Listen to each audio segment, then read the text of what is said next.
राहुल गांधी का धप्पा वाला धरना, क्या है नई रणनीति? राहुल गांधी कभी प्रधानमंत्री आवास के बाहर अचानक धरना और अब सीधे संसद मार्ग थाने के बाहर बैठ। लेकिन Why is Amit Shah not allowing an FIR to be filed? Why is he stopping an FIR from being filed? That is the journey today. We are going to force the Delhi police to file an FIR against the crime that was committed. ये इनकी medical report है, AIIMS से आई है। ये इनकी आंख का damage है, ये 3 छर्रे हैं इनकी आंख के बिल्कुल अंदर हैं। एम्स की रिपोर्ट कह रही है कि पैलेट गन का प्रयोग किया गया है। सरकार कह रही है कि कोई पैलेट गन नहीं चलाई गई, नो शॉट्स फायर्ड।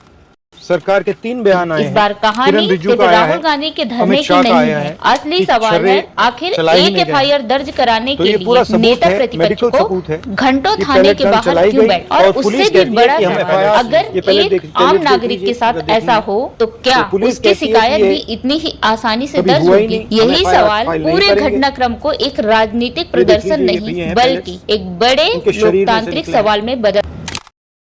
उसमें सर RTI में तो कह रहे हैं कि 10 लोगों को पैलेट लगी है, तो कि आए तो 3 ही सामने, 7 पता नहीं कहाँ है। Any other students who got shot by pellet guns should not be scared. You should come out because 21 जुलाई को छात्रों के प्रदर्शन के दौरान कथित पायलट गन के इस्तेमाल और उससे घायल होने के आरोपों को लेकर राहुल गांधी लगातार सवाल उठा रहे हैं। मामला अब सिर्फ संसद के अंदर की राजनीति तक सीमित नहीं, ये सड़क तक पहुंच चुका है और अब पुलिस थाने तक। राहुल गांधी का दावा है कि प्रदर्शन के दौरान घायल हुए साहिल लोचब के शरीर में बड़ी संख्या में छर्रे हैं और उनकी आंख में भी चोट लगी। इसी मामले में शिकायत दर्ज कराने की मांग को लेकर राहुल गांधी संसद मार्ग थाने पहुंचे, लेकिन इसके बाद जो उसने पूरे मामले को और ज्यादा राजनीतिक, राहुल गांधी थाने के बाहर ही बैठ गए। संदेश बिल्कुल साफ था, जब तक FIR दर्ज नहीं हो मैं यहाँ से नहीं जाऊंगा। रिपोर्ट्स के मुताबिक वह कई घंटे तक वहां बैठे रहे और बाद में पुलिस की ओर से शिकायत दर्ज किए जाने की बात सामने आई। अब जरा इस पूरी घटना को राजनीतिक के नजरिए से समझ। राहुल गांधी इसे सिर्फ एक व्यक्ति की शिकायत नहीं बता रहे। उनका सवाल है, अगर एक घायल प्रदर्शनकारी की शिकायत दर्ज कराने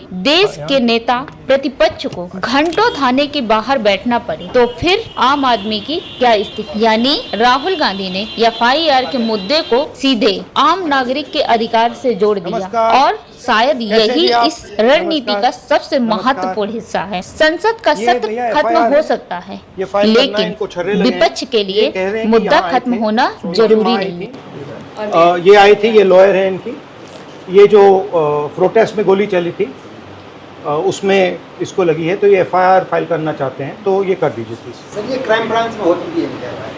नहीं सर, नहीं हुई है। Sir we have gone to crime branch, उन्होंने बोला आपको कंप्लेंट इधर देनी पड़ेगी, you can forward it to the crime branch, you have to take the complaint at least. नहीं करिए, जब तक होगा मैं नहीं जा रहा हूँ। कंप्लेंट तो इनका हक है सर, रिसीविंग दे दीजिए आप हमें इस पे एक्नॉलेजमेंट नंबर पे। परमिशन क्या लेनी है आपको? किससे परमिशन ले रहे हैं? कंप्लेंट तो हक है। हाँ? नहीं इस चीज क्यों? बुलाइए। राहुल गांधी के प्रदर्शन, पुलिस कार्रवाई और कथित पायलट गन इस्तेमाल के सवाल को संसद के बाहर भी जिंदा रखना चाहते थे। उनका राजनीतिक संदेश कुछ ऐसा दिखाई देता है, अगर संसद में सवाल नहीं उठाया जा सकता तो सड़क पर सवाल उठाया जाएगा। अब जाहिर है बीजेपी की तरफ से इस पूरे घटनाक्रम को अलग नजरिए से देखा जा रहा है। बीजेपी नेताओं ने राहुल गांधी पर मामले का राजनीतिकरण करने का आरोप लगाया है, यानी तस्वीर के 2 पक्ष हैं। एक तरफ विपक्ष कह रहा है ये घायल छात्रों और न्याय का सवाल है, दूसरी तरफ सत्ता पक्ष कह रहा है ये राजनीतिक प्रदर्शन है और एक मुद्दे को राजनीतिक रंग दिया जा रहा है। इनकी कंप्लेंट है, सुना है आपको 2-3 बार, मतलब यहाँ पे क्राइम में भेज दिए। ये कह रहे हैं कि यहाँ आए, आप पुलिस के लिए काम करते हो, बिल्कुल, तो आप FIR क्यों नहीं लगाए? सर इनकी जो कंप्लेंट थी हमने बताया था कि आप RK-पुरम जाके मैं गई थी सर, लेकिन फिर इन्होंने लिखा है कि पोस्ट करें, पोस्ट भी किया और ईमेल भी किया, तो हमारे पास पोस्ट आ गई, हम उसको। लेकिन इसी बीच सोशल मीडिया पर एक और बहस शुरू हो गई। राहुल गांधी के धरने के दौरान खाना खाने की तस्वीरें और वीडियो वायरल हुए। कुछ लोगों ने सवाल किया है, धरने पर बैठे हैं तो खाना क्यों खा रहे हैं? लेकिन जरा सोचिए, अगर कोई व्यक्ति 8 घंटे धरने पर बैठा है तो उसका खाना खाना अपने आप में मुद्दा कैसे बन गया? क्या किसी आंदोलन की गंभीरता इस बात से तय होगी कि प्रदर्शनकारी ने क्या खाया, या फिर इस बात से कि वह किस मुद्दे पर आंदोलन कर रहा है? यही वजह है कि राहुल गांधी के समर्थक इस पूरी बहस को असली मुद्दे से ध्यान भटकाने की कोशिश बता रहे हैं। लेकिन अब आते हैं सबसे महत्वपूर्ण सवाल पर, क्या राहुल गांधी की ये रणनीति काम कर रही है? देखिए, पिछले कुछ समय में राहुल गांधी की राजनीति में एक बदलाव साफ दिखाई दे रहा है।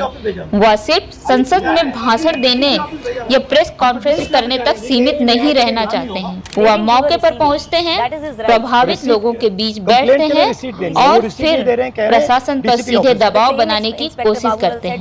उनके विरोधी इसे स्टंट कह सकते हैं, लेकिन उनके समर्थकों के लिए यही सड़क पर उतरकर विपक्ष की भूमिका निभाना है। प्रधानमंत्री आवास के बाहर अचानक धरना हो या संसद मार्ग थाने के बाहर घंटों बैठना, एक पैटर्न दिखाई देता है। राहुल गांधी किसी मुद्दे को सिर्फ बयान नहीं रहने देना चाहते हैं, वह उसे एक राजनीतिक घटना में बदलना चाहते हैं। क्योंकि जैसे ही नेता मौके पर बैठता है, कैमरा पहुंचता है, मीडिया पहुंचता है और सोशल मीडिया पर चर्चा शुरू होती है। So that you receive our complaint and give an acknowledgement and an IO number. आप आयो नंबर दे दीजिए प्लीज, दे देते सर, आइए ना प्लीज दे देते Please. नहीं सब ठीक है, निकल जाता हूं। ये नहीं चाहिए आपको, मैं चले जाता हूं।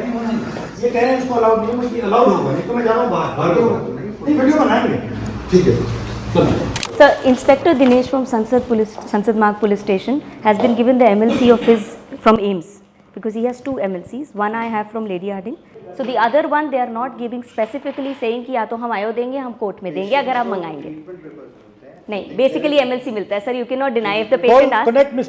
प्लीज हमने MRD medical records we have written to the MRD as well. No problem, we will write again.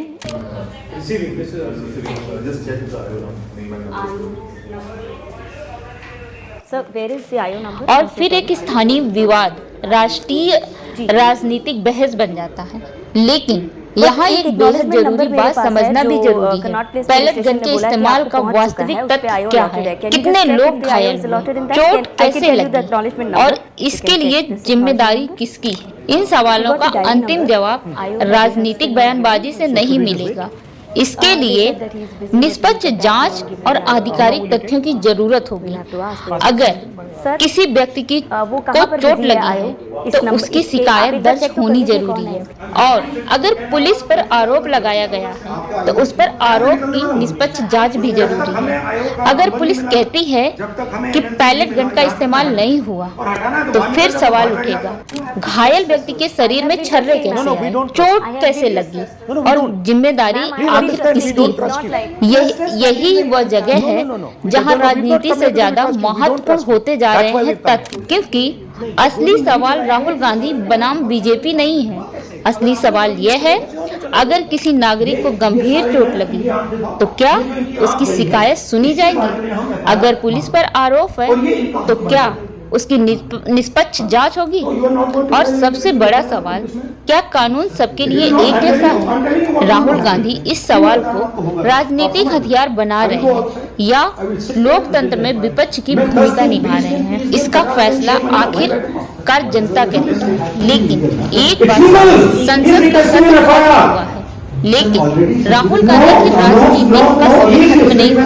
थाने के बाहर बैठना हो या सड़क पर प्रदर्शन करना या किसी प्रभावित व्यक्ति की मुद्दे को राष्ट्रीय आंदोलन बनाना, राहुल गांधी ये संकेत दे रहे हैं कि विपक्ष अब संसद के अंदर सड़क पर सरकार को, और शायद यही है राहुल गांधी का नया धप्पा मॉडल।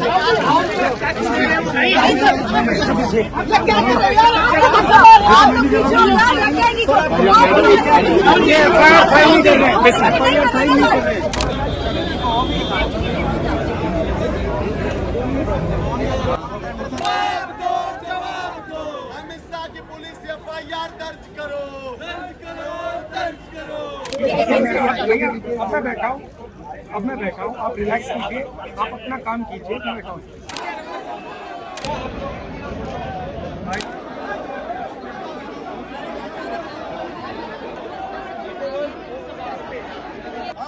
भ्रष्टाचार की आड़ भिजवा दो, हम नहीं डरते, हम नहीं डरते, हम निष्ठा चाहे आंसू का इस पिता को, हम नहीं डरते, हम नहीं डरते।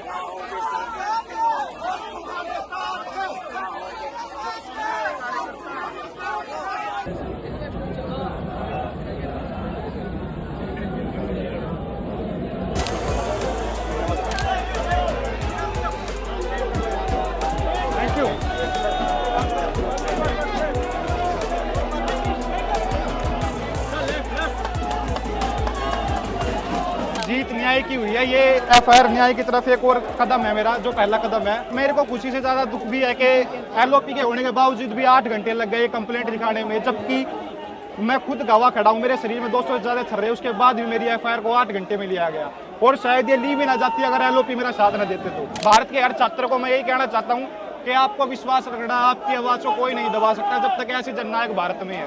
ये न्याय का पहला कदम है। केस लॉन्च हुआ है। हमने सिर्फ एक हिंदुस्तान के नागरिक के लिए, उसकी माँ के लिए, उसके पिता के लिए न्याय मांगा है, और उसके लिए 8 घंटे लग गए। मुद्दा उठाओ, सीधे मौके पर पहुंचो, प्रशासन पर दबाव बनाओ और फिर उस मुद्दे को राष्ट्रीय बहस में बदल दो। अब सवाल ये है, क्या ये रणनीति राहुल गांधी को राजनीतिक फायदा देगी या फिर बीजेपी के आरोपों के मुताबिक ये सिर्फ एक और राजनीतिक प्रदर्शन बनकर रह जाएगी? इसका जवाब आने वाला है, वक्त देगा। लेकिन लोकतंत्र में एक चीज हमेशा याद रखनी चाहिए, नेता कोई भी हो, पार्टी कोई भी हो, अगर किसी नागरिक के साथ अन्याय हुआ है तो ये सवाल पूछना जरूरी है, और अगर आरोप गलत है तो जांच के बाद सच सामने आना भी उतना ही जरूरी है, क्योंकि आखिरकार लोकतंत्र नारों से नहीं, सवालों और तथ्यों से मजबूत होता है। धन्यवाद।